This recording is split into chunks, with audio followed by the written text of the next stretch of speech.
Joko Widodo meminta evaluasi penerapan PSBB di 4 provinsi dan 22 kabupaten dan kota. Salah satu indikator evaluasi yakni daerah mana yang sudah menerapkan secara ketat. Dua warga negara Indonesia yang positif Warga virus Depok corona merupakan warga terkonfirmasi pasien positif terjangkit virus corona. Penularannya ini melalui percikan air liur. Indonesia kini sedang berduka. Bangsanya, pemimpinnya. Ini tidak sekali. Bertahun-tahun yang lalu, kita juga berduka. Dan semangat Pancasila adalah obatnya. Kita tahu bahwa Pancasila memiliki beberapa fungsi, salah satunya sebagai way of life atau pandangan hidup. Pancasila sebagai pandangan hidup bangsa Indonesia berfungsi sebagai norma, pegangan, dan petunjuk arah bagi semua kegiatan hidup bangsa Indonesia. Mari kita amalkan Pancasila dalam kehidupan sehari-hari. Kita kan social distancing, PSBB. Lalu bagaimana kita mengamalkan nilai-nilai Pancasila dalam kehidupan sehari-hari?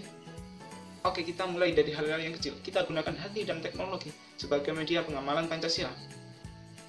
Sebagai bangsa yang religius, kita tahu bahwa semua alam ini adalah ciptaan Tuhan Yang Maha Esa, termasuk kita dan virus atau bencana ini.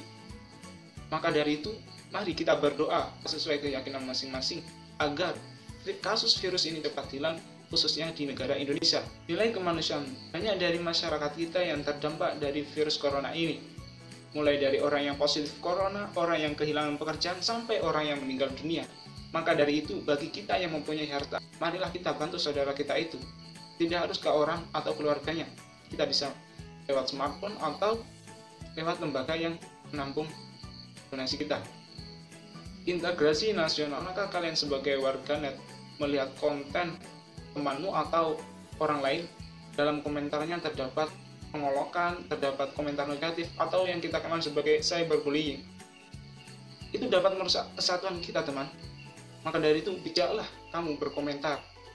Dan sadarlah kita adalah negara yang menganut Bhinneka Tunggal Ika.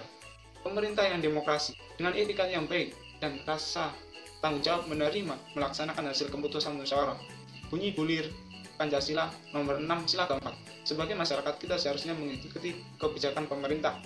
Banyak dari kita yang tidak memenuhi protokol pemerintah. Lalu, di manakah tanggung jawab kita, teman? Marilah kita saling bersatu, saling menghormati, dan tidak saling mencela. Mengembangkan sikap adil terhadap sesama. Pemerintah harus membuat kebijakan sesuai dengan kondisi masyarakat, tidak merugikan masyarakat, dan tidak melaksanakan KKN dalam pencegahan virus ini. Namun tidak hanya pemerintah, kita sebagai masyarakat pun harus bersikap adil terhadap sesama. Contohnya, jika Anda orang yang mampu namun mendapatkan bantuan BLT, maka berilah bantuan itu terhadap orang yang tidak mampu. Ayo kita bangun kembali pada jati diri bangsa Indonesia dan mengamalkan nilai Pancasila. Gotong royong itu intisari Pancasila, modal kita hadapi COVID-19. Marilah kita bersatu, bahu-membahu, dan bergotong royong untuk keselamatan berjuta rakyat Indonesia. Terima kasih.